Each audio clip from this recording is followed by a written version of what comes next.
ومن يضلله فلا هادي له ونشهد أن لا إله إلا الله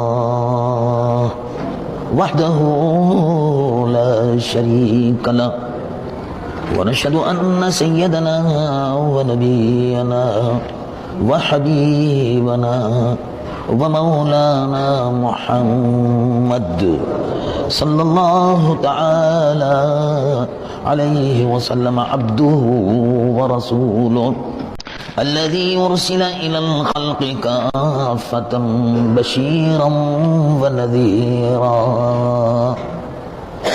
وداعيا إلى الله بإذنه وسراجا منيرا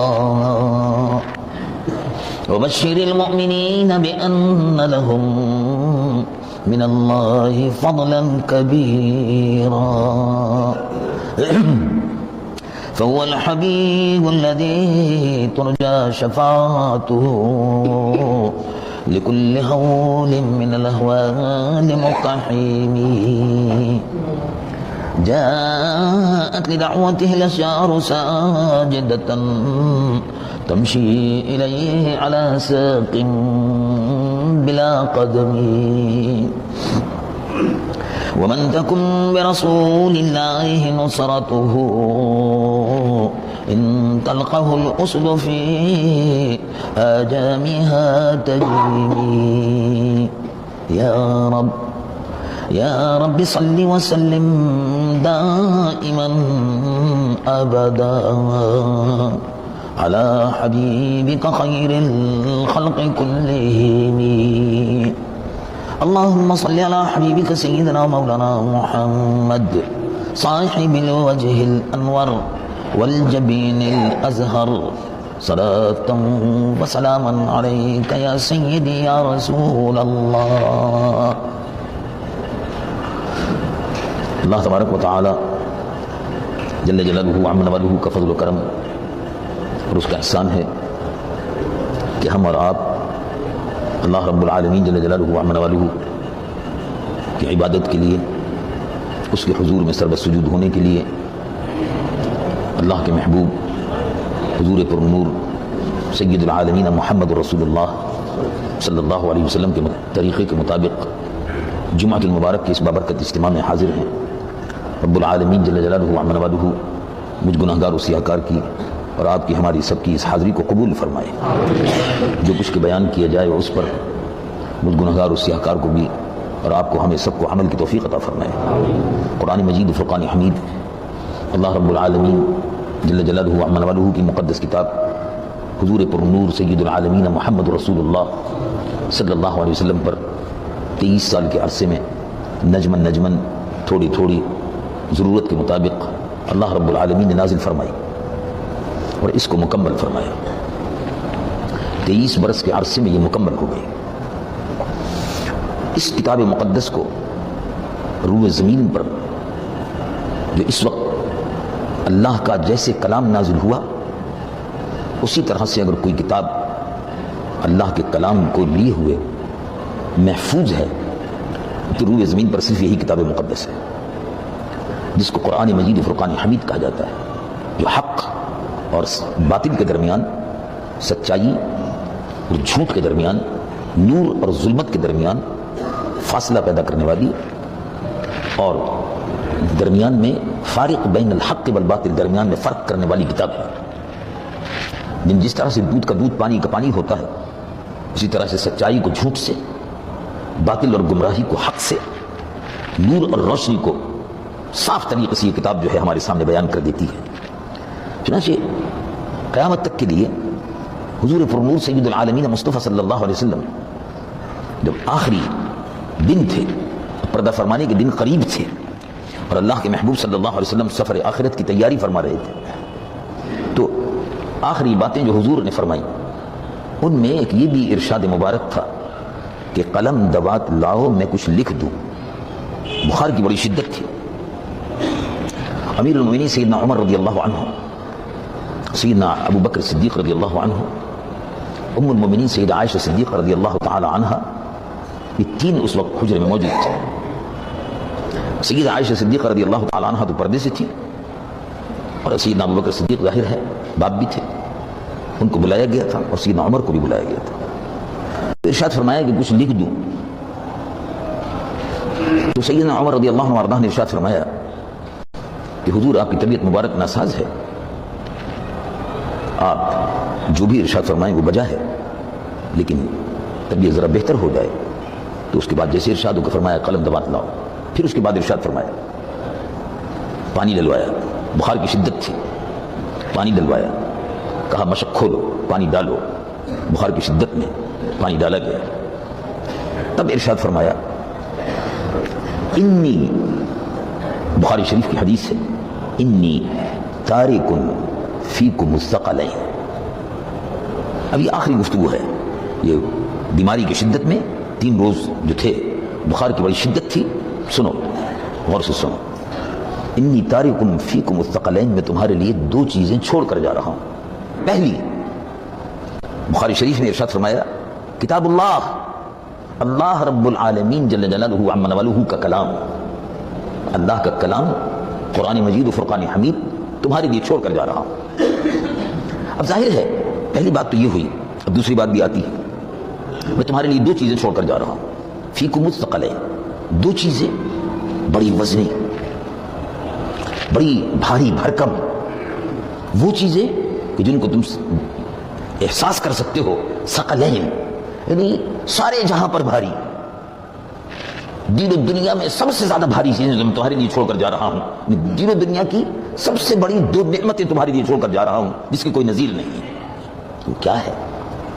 کتاب اللہ, اللہ رب العالمین جل جلالہ عما نوالہ کا کلام, یعنی قرآن مجید و فرقان حمید تمہارے لیے چھوڑ کر جا رہا ہوں.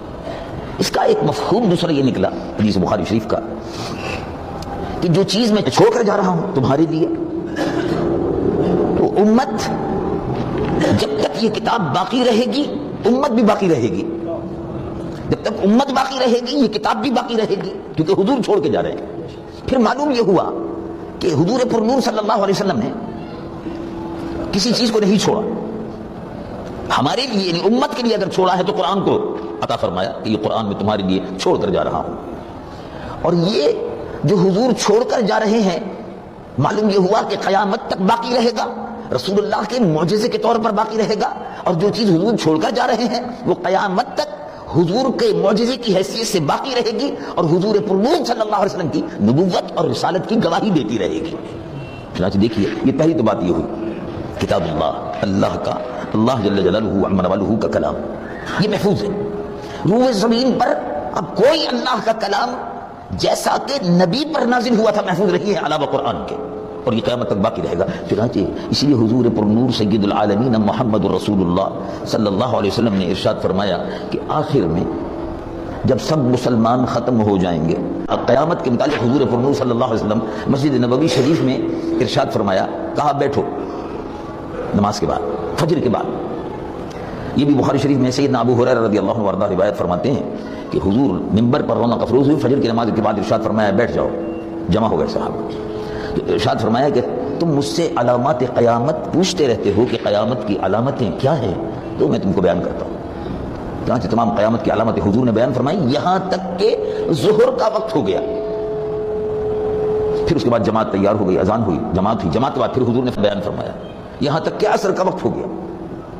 تو اب سیدنا ابو ہریرہ فرماتے ہیں کہ وہ تمام علامات قیامت جو میں تم کو بیان کر رہا ہوں اس میں سے کچھ لوگوں کو یاد رہی, حفظہا من حفظہ ونسیہا من نسیہا, کچھ لوگوں کو یاد رہی اور کچھ لوگوں کو یاد نہیں رہی, لیکن مجھے یاد ہے میں بیان کر رہا ہوں. حضرت سیدنا ابو ہریرہ کا حافظہ بڑا تیز تھا, اس لیے کہ حضور نے آپ کو خصوصی دعا فرمائی تھی. ان علامات قیامت میں سے جو حضور نے بیان فرمائی ان میں یہ بھی تھا کہ قیامت اے صحابہ اس وقت تک قائم نہیں ہوگی جب تک روح زمین پر ایک بھی غلام مصطفیٰ موجود ہے. جب سب ایمان والے ختم ہو جائیں گے تو اے صحابہ قرآن مجید و فرقان حمید اٹھا لیا جائے گا, اور ایمان جو ہے وہ پلٹ کر مدینہ منورہ میں واپس آ جائے گا. اس حدیث کی تعبیر سنیے, ان الایمان, یہ بھی حدیث جو ہے ترمذی شریف میں ہے اور دوسرے محدثین نے بھی اس کو نقل کیا, ان الایمان لیأرز الی المدینہ, ایمان پلٹ کر لوٹ کر مدینہ منورہ واپس آ جائے گا قرب قیامت میں. کما تعرض الحیۃ الی جحرھا، جس طرح سے سانپ ہر قیمت پر پلٹ کر اپنے بل میں واپس جاتا ہے، اسی طرح سے قرب قیامت میں ایمان مدینہ منورہ میں واپس آ جائے گا. معلوم ہوا کہ ایمان مدینہ شریف میں سے نکلا، مدینہ شریف ہی میں واپس جائے گا، یعنی ایمان حضور سے ملا اور حضور ہی کے دربار میں واپس چلا جائے گا. حضور سے ملا، ایمان وہیں سے ملتا ہے. تو اللہ کے محبوب صلی اللہ علیہ وسلم نے ارشاد فرمایا جب تک قرآن جو ہے آخر میں قرب قیامت میں اٹھا لیا جائے گا. اٹھانے کا مطلب کیا ہے؟ یعنی یہ کہ پھر روئے زمین پر کوئی حافظ باقی نہیں رہے گا، سب اس دنیا سے رخصت ہو جائیں گے، پھر حفظ کرنے والا کوئی نہیں ہوگا. ایمان والے جب نہیں ہوں گے تو ظاہر ہے حفظ کرنے والا بھی کوئی نہیں ہوگا. تو یہ قرآن قیامت تک باقی رہے گا، اور جب قیامت قائم ہوگی تو دنیا کا نظام بھی بدل جائے گا. یعنی مطلب یہ کہ علامات قیامت میں سے یہ بھی ہے کہ سورج آج کل مشرق سے نکلتا ہے، جب قرب قیامت ہوگی تو آہستہ آہستہ اس کا رنگ بدلنا شروع ہوگا، جگہ سے ہٹنا شروع ہوگا، یہاں تک کہ پھر سورج بجائے مشرق سے نکلنے کے مغرب سے نکلے گا.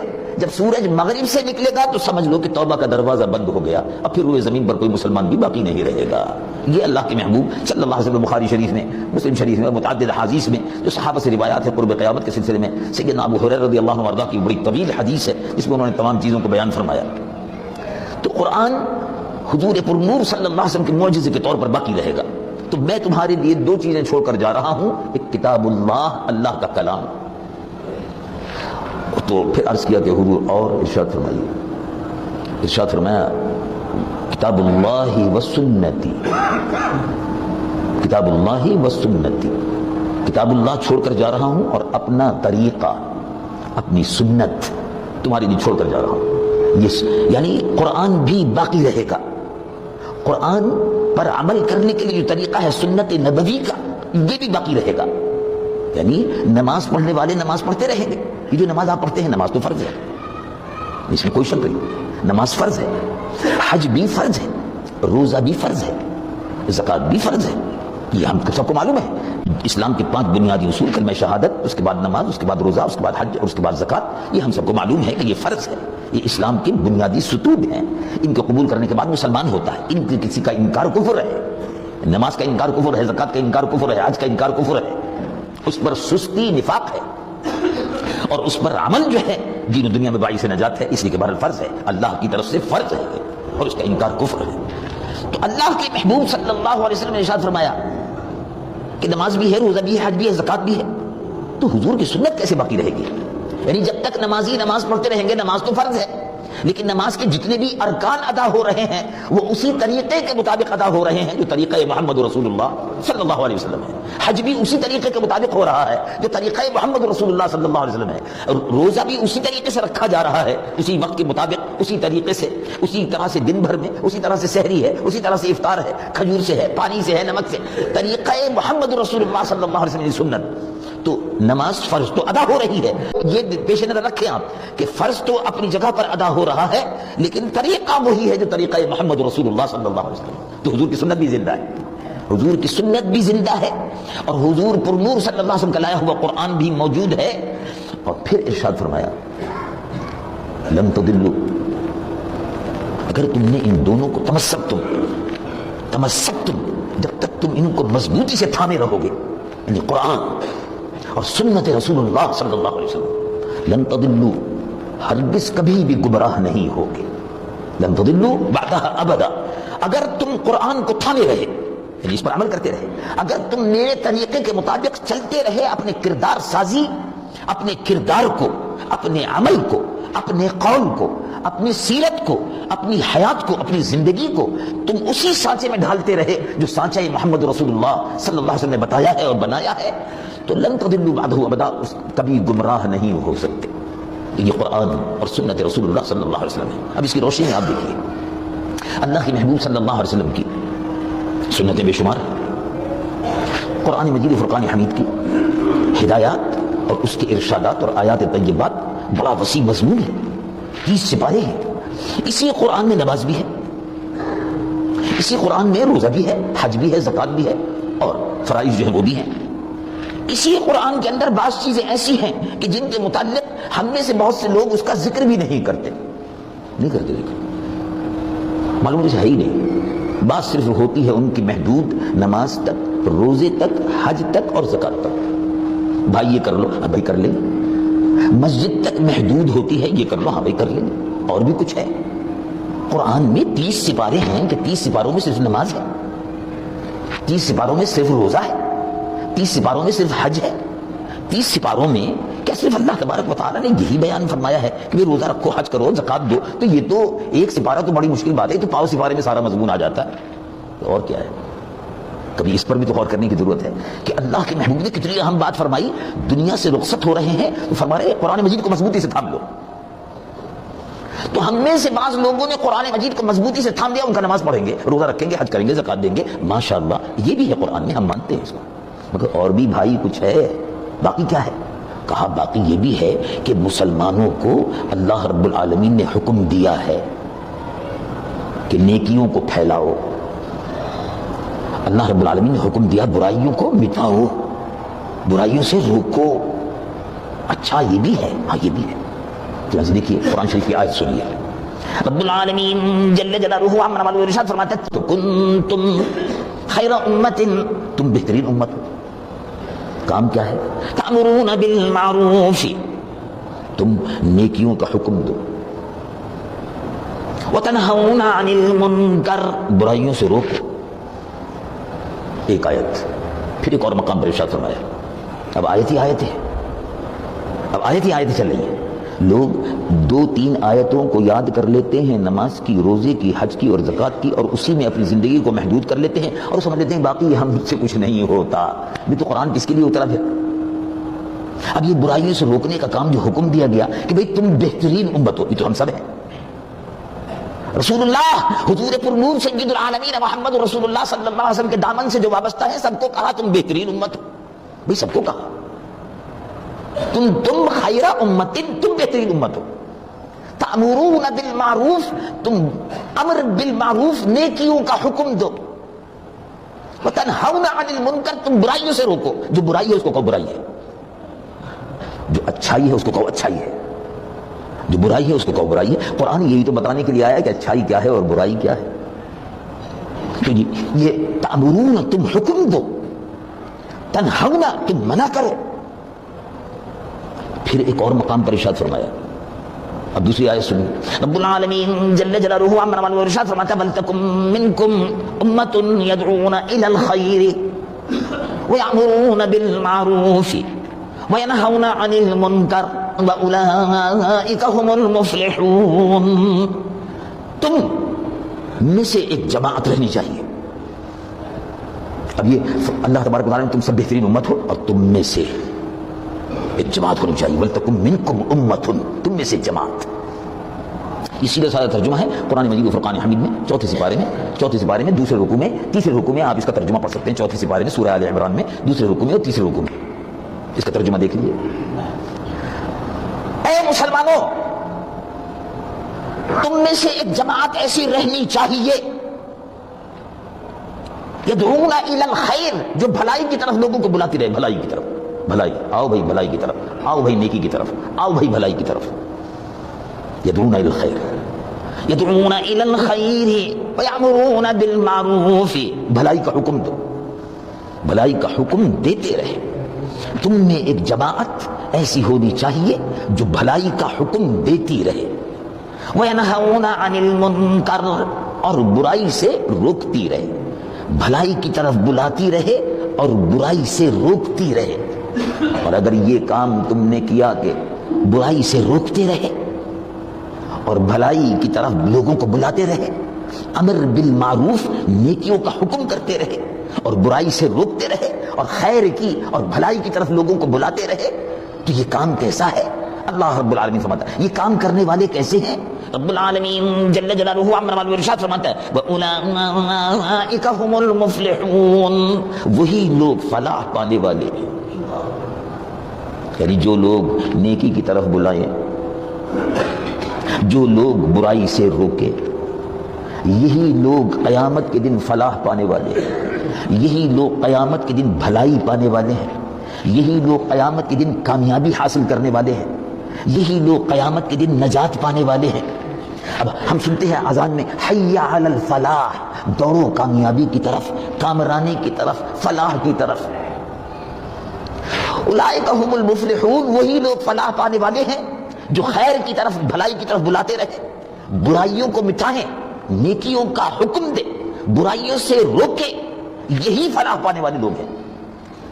پھر اللہ رب العالمین کی تو دو آیتیں ہوں گی، اب آپ غور کیجئے، تیسری آیت میں ارشاد فرمایا، سورہ یونس میں ارشاد ہوتا ہے 11ویں سپارے میں، رب العالمین جل جلالہ عما والہ ارشاد فرماتا ہے الذین ان مکناہم فی الارض، اے مسلمانوں جب ہم تمہیں زمین پر حکومت دے دیں۔ اچھا اللہ اکبر، یہ تو حکومت کی بھی بات ہو رہی ہے قرآن شریف میں۔ کسی کے سامنے بیان کر دو، کہتے ہیں ہاں حکومت تو سیاسی مسئلہ ہے۔ جب سیاسی مسئلہ ہے تو قرآن میں بیان کیا، اب اس کا کیا کرنا چاہیے؟ اس سیاسی مسئلے کو چھوڑ دے تو قرآن چھوڑ دیا، تو قرآن چھوڑ دیا۔ تو قرآن میں نماز بھی ہے، قرآن میں روزہ بھی ہے، قرآن میں حج بھی ہے، قرآن میں زکوٰۃ بھی ہے، اور قرآن میں حکومت بنانے کا کام بھی ہے۔ وہ جاہل جس کا علم محدود ہے وہ یہ سمجھتا ہے کہ حکومت کرنا ہمارا کام نہیں ہے، نمازیوں کا کام نہیں ہے، روزہ داروں کا کام نہیں ہے، حاجیوں کا کام نہیں ہے، اللہ کے ماننے والوں کا کام نہیں ہے، یہ بدماشوں کا، رستگیروں کا، وڈیروں کا، جاگیرداروں کا، خدا کے منکروں کا، خدا کے باغیوں کا کام ہے۔ چھوڑو اس کو، یہ سیاست ہے۔ اس کا مطلب یہ ہوا کہ نمازی اور پرہیزگار لوگ جو ہیں وہ تو حکومت میں نہ جائیں، غنڈے اور بدماش حکومت میں جائیں، اور جب غنڈے اور بدماش حکومت جائیں گے تو کیا ہوگا؟ وہی ہوگا جو آج ہو رہا ہے۔ کبھی سوچا؟ جو لوگ یہ کہتے ہیں کہ قرآن شریف میں سیاست نہیں ہے، اسلام میں سیاست نہیں ہے، ہمارا سیاست سے کوئی تعلق نہیں ہے، بڑے مقدس لوگ بنتے ہیں، ہمارا سیاست سے کوئی تعلق نہیں ہے، جیسے سیاست کوئی جرم ہے۔ اگر جرم ہے تو بھائی قرآن شریف میں کیوں آیا ہے؟ مجھے پوچھو۔ اللہ کے برگزیدہ نبی حضرت داؤد کو اللہ رب العالمین نے حکومت عطا کی یا نہیں کی؟ وہ بادشاہ تھے یا نہیں تھے؟ وہ حکمران تھے یا نہیں تھے؟ اسی قرآن میں ذکر ہے۔ رب العالمین جل جلالہ عما والہ ارشاد فرماتا ہے یا داؤد انا جعلناک خلیفۃ فی الارض فاحکم بین الناس، اے داؤد ہم نے تم کو زمین پر خلافت عطا کی ہے، فاحکم بین الناس، لوگوں کے درمیان میں حکومت کیجیے اور عدل اور انصاف قائم کیجیے۔ تو حضرت داؤد پیغمبر جن پر زبور نازل ہوئی، یہ ہمارا ایمان اسی قرآن شریف میں ہے، اور اسی قرآن شریف کو سامنے رکھ کر لوگ جھوٹ بولتے ہیں، اسی قرآن شریف کو سامنے رکھ کر لوگ غلط بیانی کرتے ہیں۔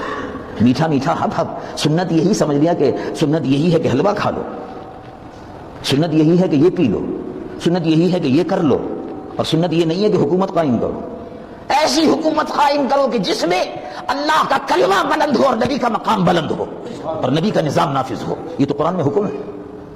اب کوئی ہے جو آگے بڑھ کر کہہ دے میں تو تیار ہوں؟ میں پوچھتا ہوں لوگوں سے، یہ بتاؤ بھائی قرآن شریف میں تو یہ لکھا ہے، تم کیسے کہتے ہو کہ ہمارا سیاست سے کوئی تعلق نہیں ہے؟ بتاؤ کون سے دین میں لکھا ہے، کون سے قرآن میں ہے؟ چیلنج ہے یہ، آ کے بتاؤ۔ اگر سیاسی ہونا جرم ہے، سیاست میں حصہ لینا علماء حق کا جرم ہے، تو بتاؤ ابو بکر صدیق نے حکومت کی یا نہیں کی؟ واضح ہے، حضرت ابو بکر نے تو حکومت کی تھی۔ بتاؤ حضرت عمر نے حکومت کی یا نہیں کی تھی؟ حضرت ابو بکر صدیق کے زمانے میں اگر حکومت نہ ہوتی اسلام ختم ہو گیا ہوتا۔ پورا نقشہ دیکھ لو، زکوٰۃ دینے والوں نے کہا ہم زکوٰۃ نہیں دیتے۔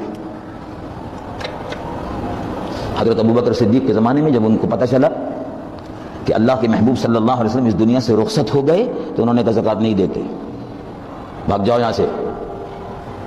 جب صحابی رسول تشریف لے گئے زکوٰۃ وصول کرنے کے لیے، انہوں نے کہا بھاگ جاؤ یہاں سے، چلو باہر، کوئی زکوٰۃ وکات نہیں دیتے، رسول اللہ اب اس دنیا میں نہیں ہے، زکوٰۃ ختم ہو گئی۔ اچھا، جا کے رپورٹ کی۔ دوسرا گروہ اٹھا، وہ کہا اب رسول اللہ ختم ہو گئے، میں نبی ہوں۔ مسیلمہ، اس کا نام تھا مسیلمہ، اس کا لقب ہوا کذاب، جھوٹا۔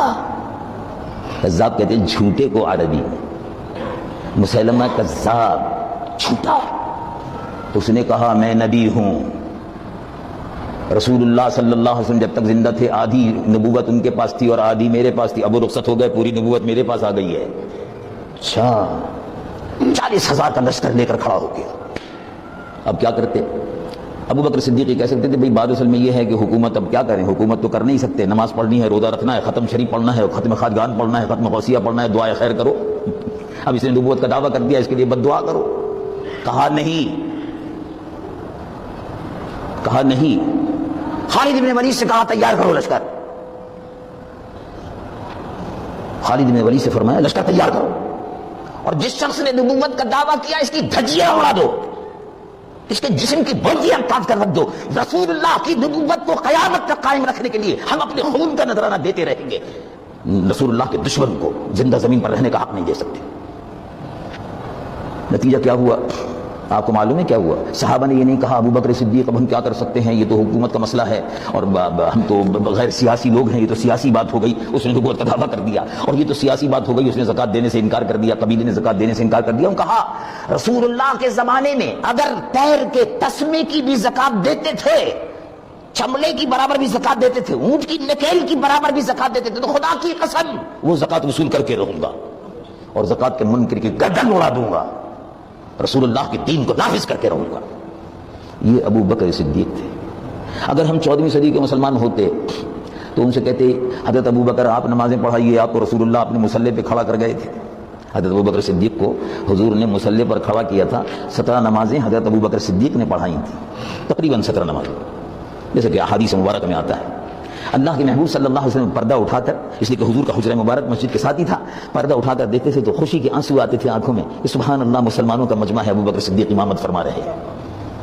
تو اگر 14ویں صدی کے مسلمان ہوتے, کراچی شہر کے مسلمان ہوتے, پاکستان کے مسلمان ہوتے, تو کہتے آپ یا حضرت ابو بکر آپ رسول اللہ کے جانشین ہیں, آپ کو نماز کے لیے کھڑا کیا تھا, یہ کیا حکومت کے معاملات ہیں, کیا زکات کوئی دیتا ہے کہ نہیں دیتا, نبوت کا دعویٰ کرتا ہے نہیں کرتا, بس خاموش رہیے, بد دعا دیجیے اور یہ کریے.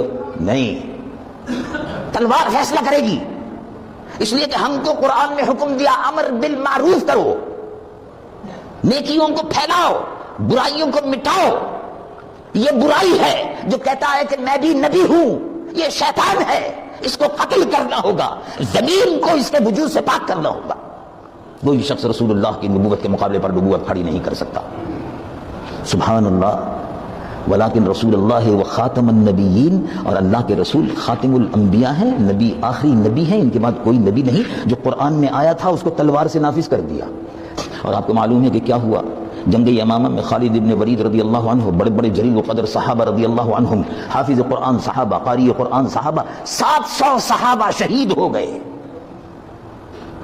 اس کے بعد ہی تو پھر یہ قصہ ہوا کہ تمام صحابہ اکٹھے ہوئے, کہا ایک ایک کر کے صحابہ اٹھتے جا رہے ہیں جہاد میں, ایک ایک کر کے صحابہ شہید ہوتے جا رہے ہیں. قرآن مجید و فرقان حمید جو لکھا ہوا ہے مختلف جگہوں پہ اس کو جمع کر دیجیے. اب ابتدا شروع ہوتی ہے, یہ پورے قرآن کی تاریخ ہے, اس کو آپ پڑھ لیجیے, کتابوں میں سب لکھا ہوا, میں وہی بیان کر رہا ہوں جو احادیث میں اور قرآن میں ہے. ابو بکر صدیق رضی اللہ عنہ وارضہ کے زمانے میں جمع ہونا شروع ہوا, اور سارا کام مکمل سیدنا عثمان غنی رضی اللہ عنہ وارضہ کے زمانے میں ہوا. پھر باقی سب نسخے ختم کیے گئے, اور یہی ایک قرآن نسخہ جو جمع کیا تھا اسی کو پھر تقسیم کیا گیا. بہرحال بات یہاں سے چلی تھی, اللہ کے محبوب صلی اللہ علیہ وسلم کے 700 صحابہ جنگ یمامہ میں مسیلمہ کذاب جھوٹے نبی کو ختم کرنے کے لیے میدان میں اتر آئے, اور ان میں ایسے بھی صحابہ تھے. دیکھو سبحان اللہ, کیا ایمان تھا ان صحابہ کا. جہاد کے لیے جب جا رہے تھے تو کہا کہ بھئی جا کے پہلا کام یہ کرو کہ اس کو سمجھاؤ, مسیلمہ کذاب سے اتمام حجت پہلے کر لو. گئے اور جانے کے بعد کہا لا الہ الا اللہ محمد الرسول اللہ صلی اللہ علیہ وسلم. اے مسیلمہ, میں گواہی دیتا ہوں کہ اللہ کے علاوہ کوئی معبود نہیں, اور محمد مصطفیٰ صلی اللہ علیہ وسلم اللہ کے آخری نبی و رسول ہیں, تم بھی یہی کلمہ پڑھو. کہا کہ نہیں, تم کو یہ جرت کیسے ہوئی کہ میرے سامنے تم نے رسول اللہ محمد مصطفیٰ صلی اللہ علیہ وسلم کے ختم نبوت کا اعلان کر دیا؟ تم کو معلوم ہے میں اپنے مخالفین کو آگ میں جلا دیتا ہوں.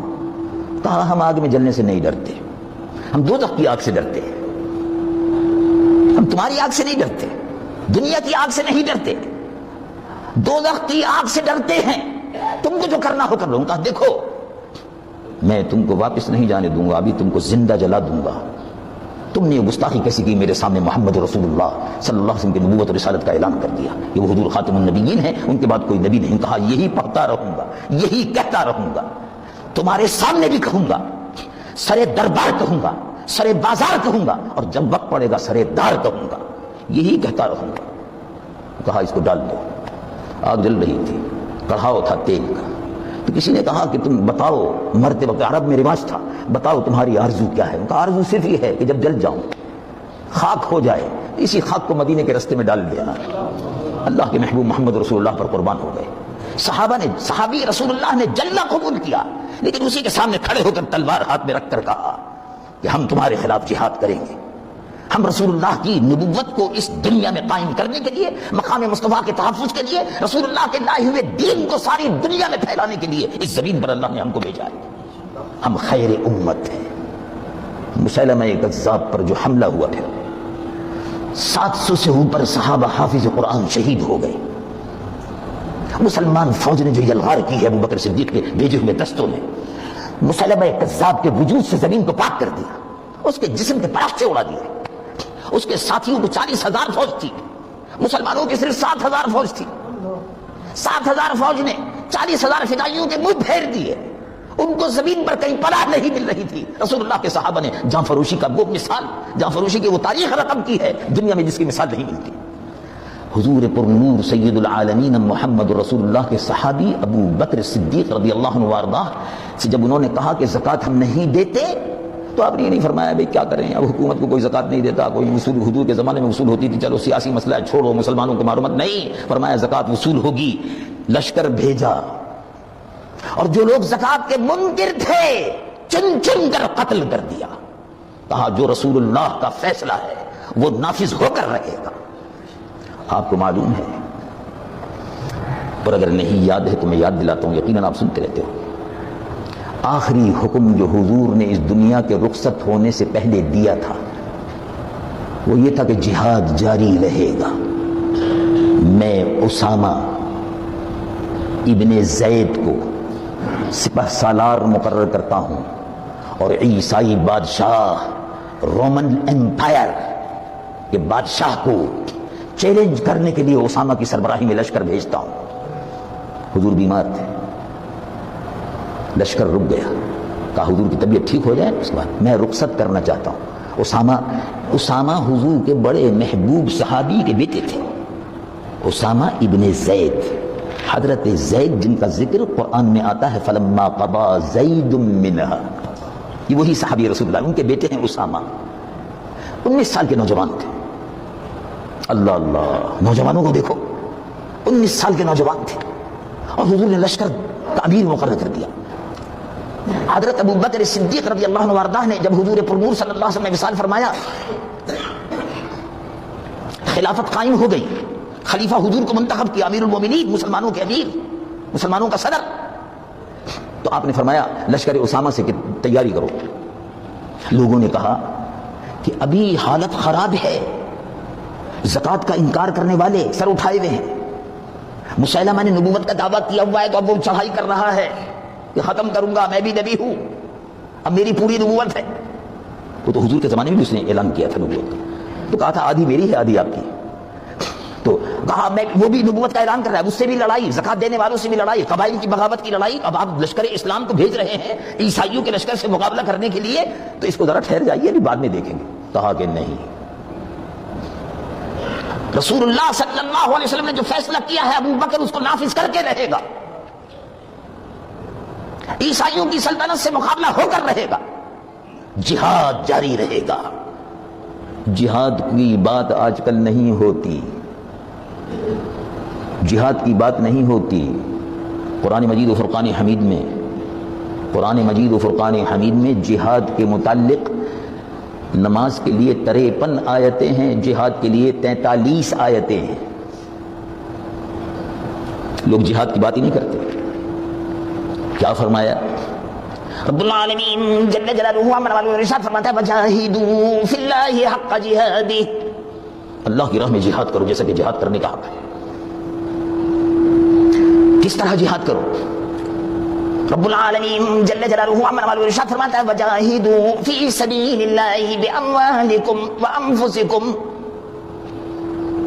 پھر ارشاد فرمایا ایک اور آیت میں سورۃ توبہ میں رب العالمین جل جلالہ امر والے ارشاد فرماتا ہے الذین آمنوا وہاجروا وجاہدوا فی سبیل اللہ باموالہم وانفسہم اعظم درجۃ عند اللہ، جو اپنے مال سے، اپنی جان سے، اپنے مال کی بھی اللہ کی راہ میں قربانی دیتے ہیں اور جان کی بھی اللہ کی راہ میں قربانی دیتے ہیں، ان کا مرتبہ کیا ہے؟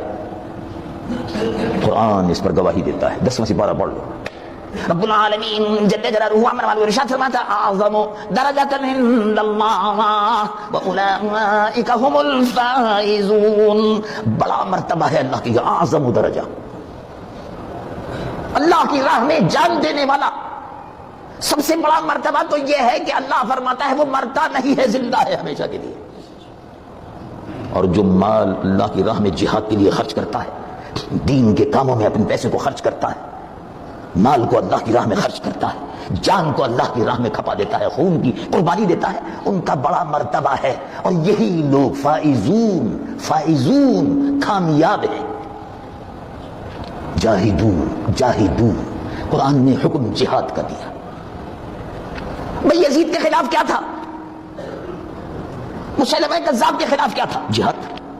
یزید کے خلاف کیا تھا؟ جہاد تھا. عیسائی سلطنت کے خلاف کیا تھا؟ جہاد تھا.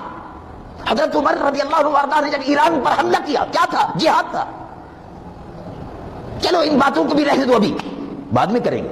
پہلے یہ بات سنو کہ رسول اللہ صلی اللہ علیہ وسلم نے خود جہاد کیا یا نہیں کیا؟ تو 17 رمضان کو بدر کی تاریخ علماء کرام سے, ائمہ مساجد اور خطباء سے سنتے ہو. 17 رمضان کو تمام علماء روئے زمین پر تم کو سناتے ہیں کہ 17 رمضان کو جنگ بدر ہوئی تھی. 313 صحابہ نے حصہ لیا تھا. 313 صحابہ کی کمان, فوجوں کو لڑانے کا حکم, آگے بڑھو, علی اب تم بڑھو, عمر اب تم بڑھو, اے فلاں صحابی اب تم بڑھو, تم تیر چلاؤ. ایسے بھی صحابہ ہیں جب تیر چلا رہے تھے تو حضور نے کیا فرمایا؟ اللہ قربان جائیے. جب وہ صحابی تیر چلا رہے تھے تو فرمایا تیر چلاؤ. ارمی یا سعد تھے, ارمی یا سعد تیر چلاؤ کافروں پر, میرے ماں باپ تم پر قربان ہو. دیکھو یہ شرف یہ مجاہد کو ملا. ارمی یا سعد فدا کا ابی و امی, میرے ماں باپ تجھ پر قربان ہو. رسول اللہ دونوں جہاں کے تاجدار, جن پر اللہ کی پوری خدائی قربان ہو جائے, وہ رسول دو جہاں فرما رہے ہیں ارم یا سعد فدا کا ابی و امی, میرے ماں باپ تجھ پر قربان ہو جائے. یہ جہاد سے حضور کی محبت ہے. مجاہد جو اللہ کی راہ میں جہاد کرتا ہے, برائی کو مٹاتا ہے. جہاد برائی کے مٹانے کے لیے ہے اور نیکی کے پھیلانے کے لیے ہے. افسوس یہ ہے کہ اب ہمارا درس اسلام ہم نے محدود کر دیا مسجدوں میں. مسجدوں میں نیک بنے رہو, سبحان اللہ, نمازیں پڑھتے رہو, بڑی خوشی کی بات ہے. مسجدوں میں کوئی برا کام نہ کرو, بڑی خوشی کی بات, بالکل صحیح ہے. اور باہر تو کیا اسلام سے مسجد میں نافذ ہونے کے لیے ہے؟ اسلام مسجد سے باہر نہیں ہے. یعنی حکومت آزاد ہے, جو چاہے کرے. یعنی حکومت آزاد ہے قوم کی بہو بیٹیوں کو نچواتی رہے. حکومت آزاد ہے مسلمانوں کی بہو بیٹیوں کو کنجر بنانے کی کوشش کرے. حکومت آزاد ہے کہ جس طرح سے چاہے ٹیلی ویژن پہ جو چاہے پروگرام بنائے, لوگوں کو نچوائے, مسلمان قوم کو ڈانس کی تعلیم دے, رنڈیوں اور کسبیوں کا جو پیشہ تھا اس کی تشہیر کرے. تو حکومت آزاد ہے. لوگ نصیحت کرتے نہیں, بس آپ نماز کی بات کیجئے, آپ روزے کی بات کیجئے, آپ حج کی بات کیجئے, آپ زکات کی بات کیجئے. تو یہ تو قرآن شریف میں آیا ہے.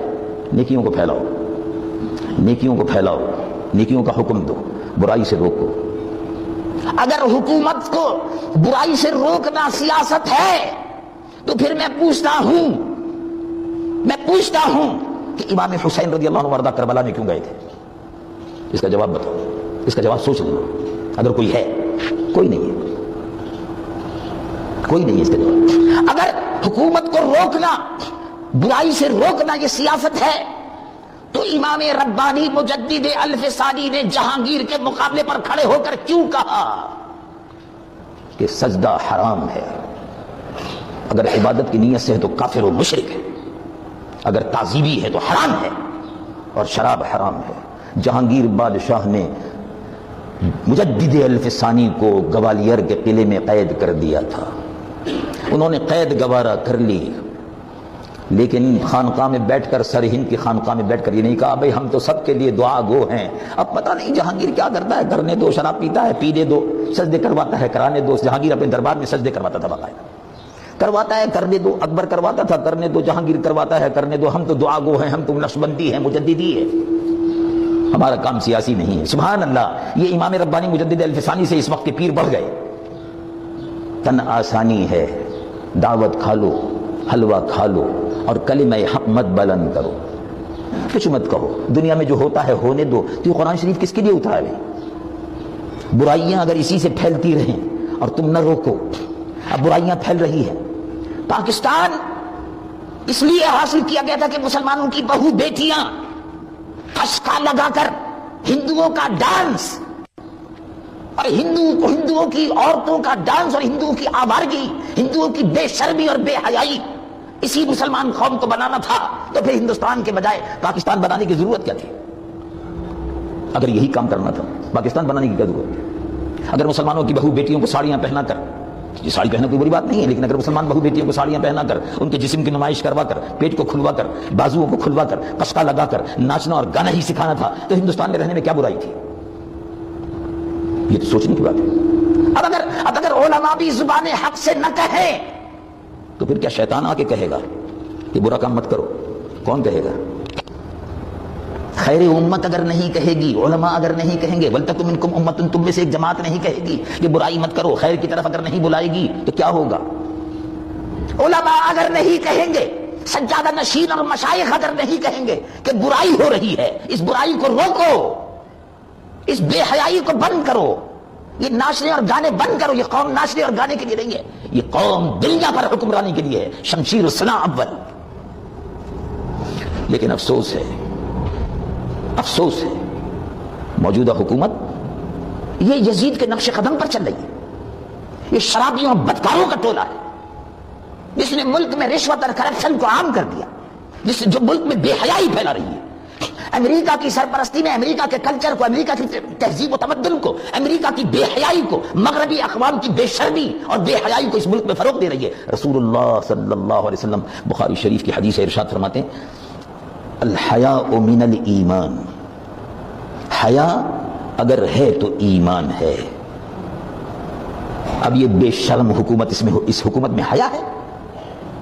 اور جب حیا نہیں ہے تو ایمان کہاں؟ یہ تو بے ایمانوں کا ٹولہ ہے۔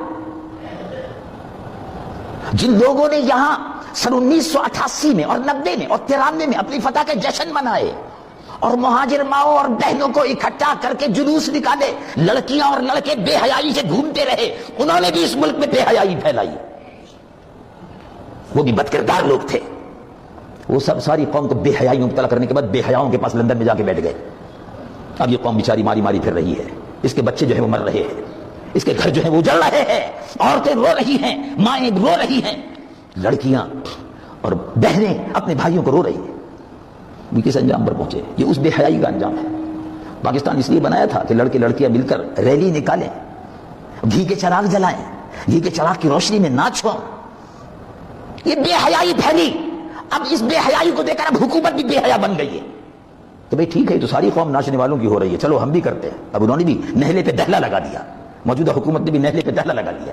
یہ بے شرم لوگ تھے، لونڈوں اور چھوکروں اور دین سے بے دہرا لوگوں نے قوم کو گمراہ کیا، اور قوم صرف اس نام پر کہ ہم بھی جیے مہاجر جیے، وہ نعرے لگاتے رہے۔ اب بولو کیا ہوا؟ اس نعرے کا انجام کیا ہوا؟ سلامتی کے راستے کو چھوڑا، اسلام کی باتوں کو چھوڑا، بے حیائی پر آ گئے۔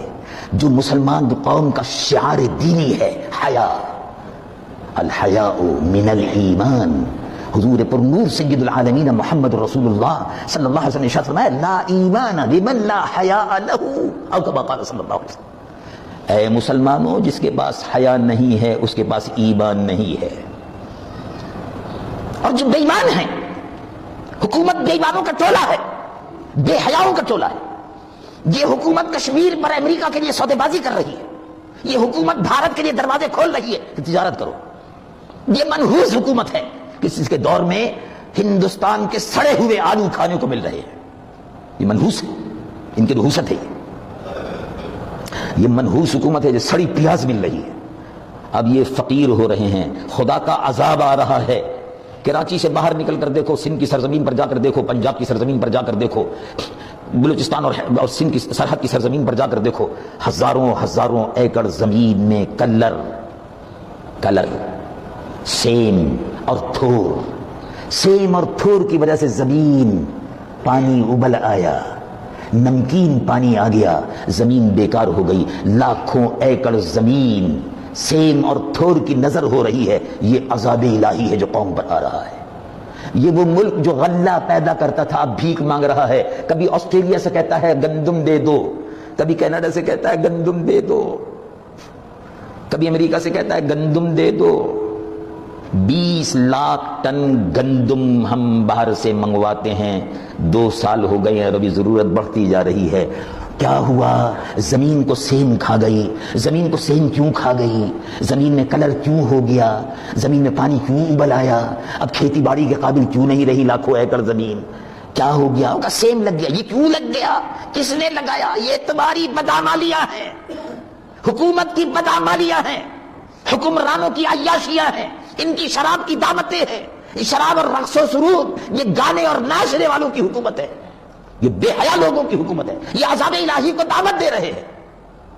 خدا کا قہر ان پر نازل ہو رہا ہے اور ہوگا۔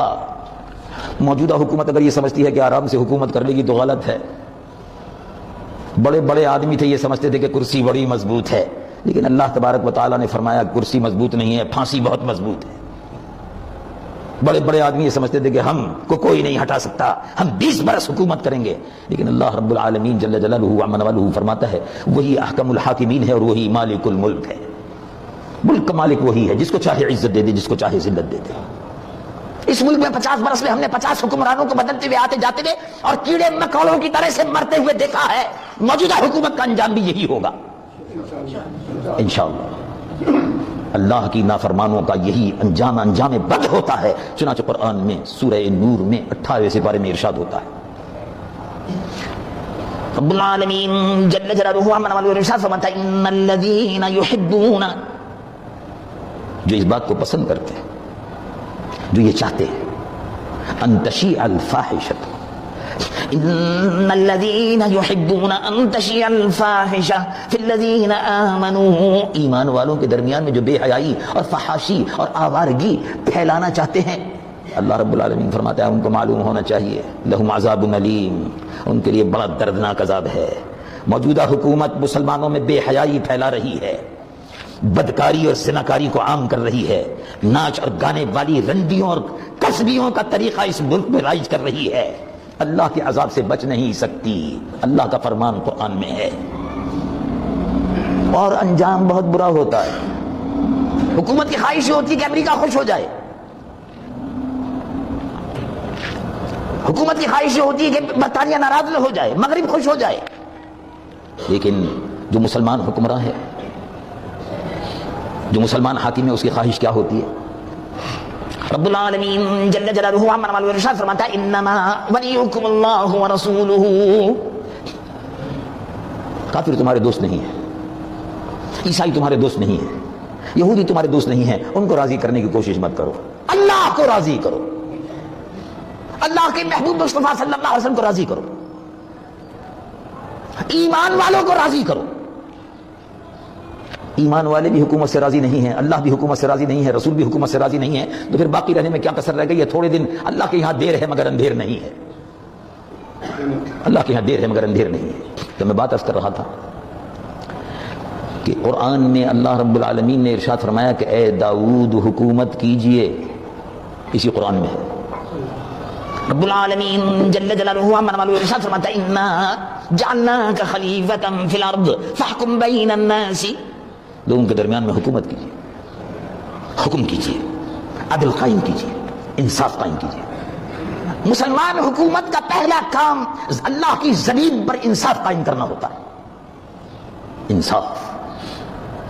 موجودہ حکومت ہی نا انصافیوں پر قائم ہے، زمین پر ظلم ہو رہا ہے، اللہ کی زمین پر پاکستان میں ظلم ہو رہا ہے، حکام ظلم کر رہے ہیں، پولیس ظلم کر رہی ہے، رینجرز ظلم کر رہے ہیں، یہ دہشت گردوں کو ختم کرتے کرتے خود دہشت گرد ہو گئے، یہ ظالم ہے، لٹیرے اور ڈاکو، عدل اور انصاف کے دشمن، ظالم حکمراں ہم پر مسلط ہے، لیکن اللہ کی لاٹھی بے آواز ہے۔ وقت آئے گا ظالم حکمراں ختم ہوں گے اور انشاءاللہ اللہ کی زمین پر کملے والے کا نظام قائم ہوگا اور نظام عدل قائم ہوگا، انشاءاللہ لوگوں کو انصاف مل کر رہے گا۔ حکمرانوں کا انجام بد انشاءاللہ ہم اپنی آنکھوں سے دیکھیں گے، جیسے پہلے حکمرانوں کے انجام بد کو دیکھ چکے ہیں۔ ایسے بھی اس ملک میں حکمراں ہوئے، ان کو پاکستان میں مرنا نصیب نہیں ہوا. ایسے بھی حکمراں تھے جو عیسائیوں کے قبرستان میں مر گئے. نہیں یاد آیا آپ کو؟ اس ملک کا ایک حاکم تھا، وہ جب جاتے ہیں آپ صدر کی طرف کو تو عیسائیوں کا قبرستان ہے، اس میں مسلمانوں کا حاکم صدر مملکت وہاں دفن ہے. عیسائیوں کے قبرستان میں آج بھی دفن ہے. مسلمانوں کے قبرستان میں رہنا بھی نصیب نہیں ہوا، مرنا بھی نصیب نہیں ہوا. یہ انجام بد ہے، بد کردار، شرابی اور زانی اور ظالم حکمرانوں کا انجام یہی ہوتا ہے. موجودہ حکومت بھی اپنے انجام کو، نوشتہ دیوار کو پڑھ لے، ظلم کو بند کر دے، انصاف کو قائم کرے، مسلمانوں میں بے حیائی پھیلانے سے رک جائے، شاعر اسلام کا مذاق اڑانے سے رک جائے. مغرب کی بے حیائی، عیسائی اقوام کی اور یہودیوں کی اور ہندوؤں کی بے حیائی اس ملک میں نہیں آئے گی، اور آنے سے آئے گی اگر تو اس سے پہلے حکومت ختم ہو جائے گی انشاءاللہ تعالی. یہ اللہ کا فیصلہ ہے. مسلمان حکمراں اگر بد کردار ہے، عیاش ہے، تو اللہ کے عذاب سے بچ نہیں سکتا. قرآن کا فیصلہ یہی ہے، اور یہ ہر مسلمان کا فریضہ ہے قرآن میں کہ وہ نیکیوں کو پھیلائے. اور اگر مسلمانوں کو حکومت مل جائے تو حکومت ملنا اللہ تبارک و تعالی دیتا ہے، مسلمانوں کو دیتا ہے. اور اگر مسلمان حکومت لینے کے بعد نیکیوں کو پھیلائیں، برائیوں سے روکیں، تو پھر اس حکومت میں اللہ برکت دیتا ہے. اور اگر لوگوں میں برائیاں پھیلائیں تو پھر برکتیں اٹھنی شروع ہو جاتی ہیں. چنانچہ قرآن میں ارشاد فرمایا، رب العالمین جل جلالہ عما والو ارشاد فرماتا ہے، وَلَوْ أَنَّ أَهْلَ الْقُرَىٰ آمَنُوا وَاتَّقَوْا لَفَتَحْنَا عَلَيْهِمْ بَرَكَاتٍ مِّنَ السَّمَاءِ وَالْأَرْضِ. اگر بستی والے، وَلَوْ أَنَّ أَهْلَ الْقُرَىٰ، اگر بستی والے اور ملک والے ایمان لائے اور اللہ سے ڈرتے رہے، اللہ تبارک و تعالیٰ زمین کے خزانے کھول دیتا ہے. لفتحنا علیہم برکات من السماء والارض، زمین کی اور آسمان کی برکتیں اس قوم پر نازل فرماتے ہیں. پاکستان میں اگر اللہ کا قانون جو نبی محترم رحمت للعالمین محمد رسول اللہ صلی اللہ علیہ وسلم لے کر تشریف لائے، نظام مصطفیٰ، اگر وہ نافذ ہو جائے تو زمین اپنے خزانے برکتوں کے اگل دے، آسمان خزانوں کی برسات برساتے. لیکن اب اللہ تبارک و تعالیٰ کی رحمتیں اور برکتیں سمٹتی جا رہی ہے، زمین سے برکتیں اٹھتی جا رہی ہے، رزق میں سے برکتیں اٹھتی جا رہی ہیں، ناپ اور تول میں سے برکتیں اٹھتی جا رہی ہیں، چیزیں نایاب ہوتی جا رہی ہیں، مہنگائی کا عفریت بڑھتا جا رہا ہے. یہ سب نحوستیں ہیں جو اللہ کی نافرمانی کی وجہ سے ہیں، اور اس کے ذمہ دار حکمراں ہیں. اسی لیے ہم جد و جہد کر رہے ہیں اس ملک میں نظام مصطفیٰ کو نافذ کرنے کی، اور اللہ تبارک و تعالیٰ اس نظام رحمت کو نافذ کرنے کی توفیق عطا فرمائے. وآخر دعوانا الحمدللہ رب العالمین. سنت